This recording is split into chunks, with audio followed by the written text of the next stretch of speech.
శ్రీ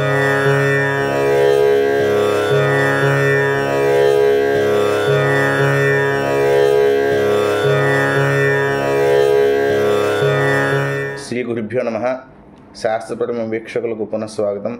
శ్రీ విద్యాం జగతాం ధాత్రీం సృష్టిస్థితిలయేశ్వరీం నమామి లలితాం నిత్యాం మహాత్రిపురసుందరీం. శ్రీమాత్రే నమః. శ్రీదేవి నవరాత్రుల్లో రెండవ రోజు మన అమ్మవారిని బ్రహ్మచారిణి రూపంలో కొలుస్తామన్నమాట.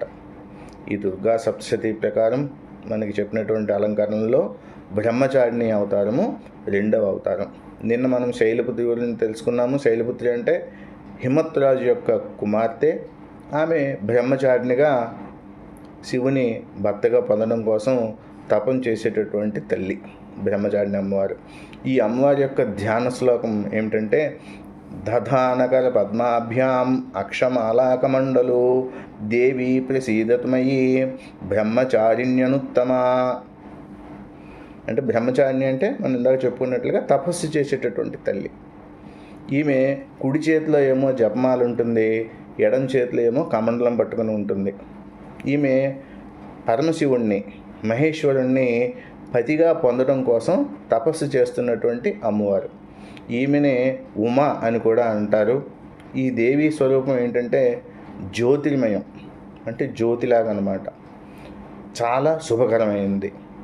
ఇది భక్తులకు, అంటే సిద్ధులు పొందాలని చెప్పి ఉపాసన చేసేవారికి చాలా ఫలితాలని, శుభ ఫలితాలను ఇస్తూ ఉంటుంది. బ్రహ్మచారిణి దేవి యొక్క కృప పొందామంటే కనుక ఉపాసకులకి నిశ్చలమైన భక్తి కలుగుతుంది, నిశ్చలమైన మనస్సు కలుగుతుంది. దీనివలన దీక్ష నిశ్చలంగా జరుగుతుంది, సర్వత్రా సిద్ధి, విజయము ఇటువంటివన్నీ ప్రాప్తిస్తాయి. అందువలన శ్రీదేవి నవరాత్రుల్లో రెండవ రోజు అమ్మవారిని బ్రహ్మచారిణి రూపంగా ఉపాసన చేస్తారు. ఇంకా మన తెలుగు రాష్ట్రాల్లో మన ఇలవేల్పు, మన దైవము అయినటువంటి ఇంద్రకీలాద్రి శ్రీ కనకదుర్గ అమ్మవారిని రేపు రెండవ రోజున గాయత్రి అమ్మవారిగా ఉపాసన చేస్తారు. గాయత్రి అమ్మవారు, గాయత్రి మంత్రం మహామంత్రరాజము. ఇది 24 అక్షరాలు, బీజాక్షరాలు కలిగినటువంటి మహామంత్రము.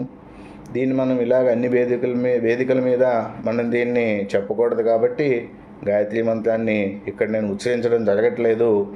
ఇది మంత్రం ఉన్నవారు, పొందినవారు అయితే గాయత్రి రూపంలో ధ్యానం చేయండి. మిగిలిన వారు ఎవరైనా ఉంటే గాయత్రి కవచము మీరు పారాయణ చేయండి. దానివల్ల కూడా మంచి ఫలితాలని పొందగలుగుతారు. రేపు మనకి గాయత్రి అమ్మవారు అవతారము రెండవ రోజు. విజయకీలాద్రి, మన ఇంద్రకీలాద్రి అమ్మవారికి గాయత్రీదేవి అలంకారము. ఈ అలంకారంలో మనకి అమ్మవారికి ఆరెంజ్ కలర్ చీర కడతారు. నైవేద్యంగా కొబ్బరి అన్నము, నెక్స్ట్ అల్లము, గారెలు, ఈ రెండు విశేషమైనటువంటివి. ఇంకా అమ్మవారికి కలువ పువ్వులు, తెల్ల కలువ పువ్వులు, తామర పువ్వులతోటి అమ్మవారికి మనం అలంకరణ చేస్తారు, పూజ చేస్తారు, అర్చన చేస్తారు. గాయత్రి కవచము చాలా మంచి ఫలితాలని, సుఫలితాలని ఇస్తూ ఉంటుంది. సో రెండవ రోజున మీరు గాయత్రి మాతగా అమ్మవారిని ఉపాసించండి, నైవేద్యాలు సమర్పించండి, మీరు ధ్యానం చేయండి, ప్రార్థన చేయండి, అర్చన చేయండి, శుభ ఫలితాలని పొందండి. రేపు మనం మూడో అవతారమైనటువంటి చంద్రఘంట గురించి మనం తెలుసుకుందాం. శుభం భవతు.